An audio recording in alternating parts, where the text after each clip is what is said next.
think, you know, that's been a factor maybe in the past. You know, maybe he hasn't trained as hard for fighters as he should have. But just from the information I've got, he's trained pretty hard for this fight. And he gets some big strikes delivered early. BJ Penn looking to finish it quickly. Lightweight championship is underway. Joe does not want to wind up at his back, and this is where he is immediately. BJ Penn came storming out. Joe is a very talented fighter, very talented in jiu-jitsu, but his jiu-jitsu there's levels in jiu-jitsu, and BJ's is a notch above Joe. It's a notch above most people in the world. Sean, you have battled the best in the world. You are truly one of the best in the world. But are there sometimes things that BJ Penn does that even make you go, wow? You know, for me, I think it's that flexibility. Yeah. That's something you don't see very often, and it's something that's hard to train for, because if you don't see that on a daily basis, it's hard to prepare for that. So the flexibility is definitely what I think separates him from most of the other fighters out there.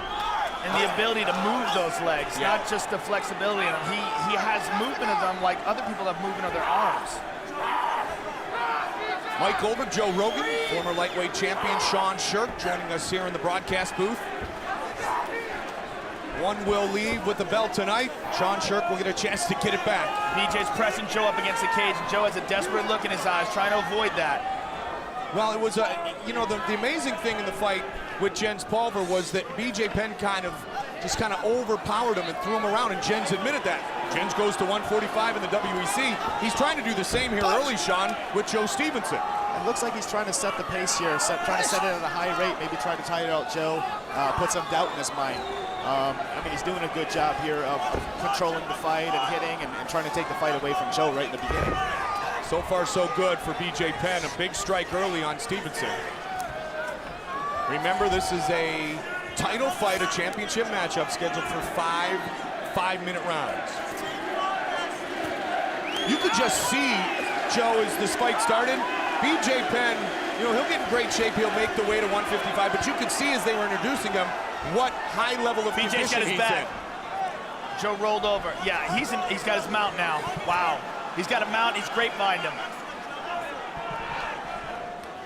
Trying to overwhelm and finish Stevenson here in the first round. I was talking with Mark Lehman. I ran into Mark Lehman at the airport. We were talking about BJ's control, and he was telling us how his top game, like his control in the mount, his control when he's got your back is just really unbelievable. And until you've experienced it, it's just another level of control that BJ has. Stevenson talked earlier in the week about this being his childhood dream to be a world champion, and he's living his dream. He seemed very unfazed coming into this matchup, and he's looking to weather the early storm. Well, Joe's done a really good job so far of avoiding, he has avoided having BJ pass his guard. He got cracked there. BJ had him mounted, they had the grapevines in, and Joe got out of that situation, which is amazing in itself. He's back to that spot again. BJ's got some really heavy hands, and I think he's using those punches to kind of stifle Joe and make Joe try to roll away and make a mistake with, you know, with trying to hurt him with those punches. Penn definitely able to pass guard with relative ease here in round number one. He's got Joe inside control here. BJ Penn gave Joe Stevenson a compliment when he said he reminds me of myself with his wrestling, his ground, and his stand-up.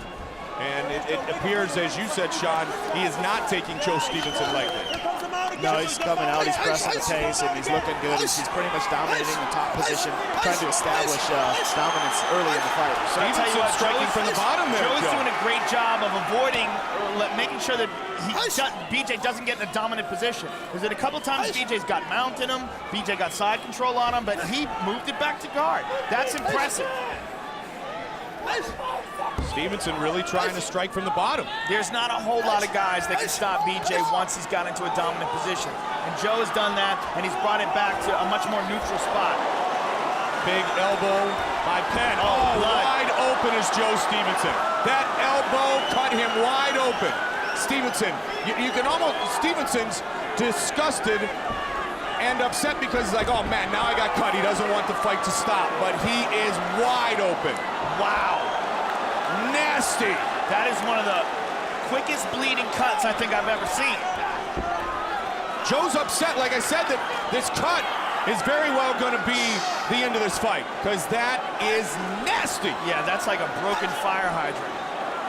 Depends on where that cut is. If that cut's looks like it's in the middle where it could cause some problems.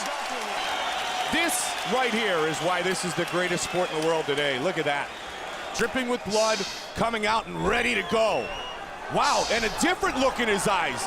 Almost like, now you've wounded me, now you have a big problem. Well, there's a sense of urgency now. He knows there's a cut on the head. If the fight keeps going, it could cause more of a problem and make the doctor take a second look at it.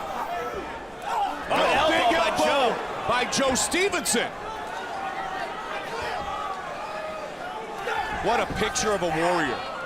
Looks like that cut's in the spot in Joe's forehead where the blood is going right between his eyes. It's not going in either eye, so the doctor could see that and let this fight keep going.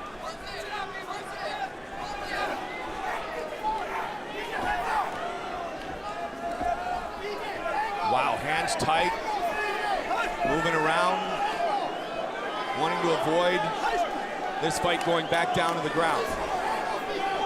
BJ has excellent stand-up. Stevenson, with that urgency that Sean talked about, willing to exchange here. Caught him with a hook. Lightweight championship on the line.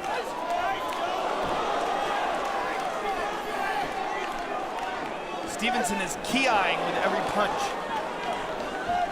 He ate a left there.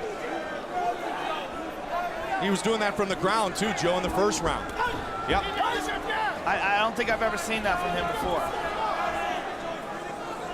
Joe's boxing, to me, looks a lot more crisp than it has in the past. You got to figure with BJ's takedown defense, he must have known that this fight was going to remain on the feet for a while. Uppercut. You know, Sean, you pointed out that the blood seems to be dripping down the center of his face, if you will, and not into his eyes. And it almost appears from our angle right here that it has not impaired his vision yet. Yeah, I mean, that's something the doctor's looking at very closely right now. The blood's not going in his eyes. He can still see. You can notice he's not wiping his blood away from his eyes because it's not in his eyes. If there was a problem, now the doctor's for the doctor. You don't want to lose a fight by a cut, and you really don't want to win a fight by a cut either. And it's something that's hard to deal with, and it does send a sense of urgency if you were the one that's getting cut. Both these guys are covered in blood now. Going to make them both very slippery, Joe, which is going to make a submission pretty highly unlikely. Oh, good uppercut, good right hand. Joe's in trouble. And BJ Penn has Joe Stevenson's back. Joe does a great job of rolling over. He gives BJ the mount, though. He's got to keep his composure here. That blood has got to be in his eyes now, but he's doing a good job. He holds on to BJ's wrist. He's going to roll, but he's got to be careful in giving up his back. Now, as you said, Joe, the blood is in his eyes. Big time. He's just got to be careful that in this terrible spot that he doesn't lose his composure and give up a bad position. He's mounted, but if BJ gets his back with full hooks in, it's the one submission and that he's got him went flattened very out. well in the fight. Joe rolls over on his back again. This is better. BJ's got his legs crossed underneath him, though. You see that? That's almost like a guard from the top, and that's a very strong mount there like that. When you have your feet crossed under and you can grip a hold of the guy's body, very difficult for him to shake you off. 90 seconds remains in the round. Another elbow. Oh, that's a big left. Slippery as they are, he's going to go for the choke. Well, you know what, Mike? The slipperiness actually helps chokes. He's got that one arm trapped. Notice that? BJ's really good at that. He traps that left arm. I mean, that's that physical dexterity that he has with his legs. He's got the choke. Here we go. That's it. That's a wrap. It is all over. BJ Penn is the UFC lightweight champion. Sean Sherk, how frustrating is that to hear those words? That's real frustrating. It's something I've worked real hard to get, and it's something I still feel like belongs to me. So looks like it'll be me and BJ next, and get that belt back where it belongs, right in Minnesota. Give us your thoughts on that fight. It's not going to go like this one did. You know, I feel like my boxing's better than his. My cardio's better. My heart's bigger. You know, I mean, anything can happen in a fight, though. Joe is in some big, big trouble. Rock solid mount by BJ.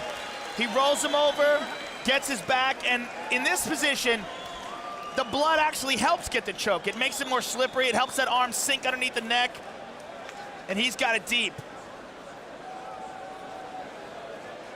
Ladies and gentlemen, referee Herb Dean has called a stop to this contest at 4 minutes, 2 seconds of the second round, declaring the winner by tap out due to a rear naked choke.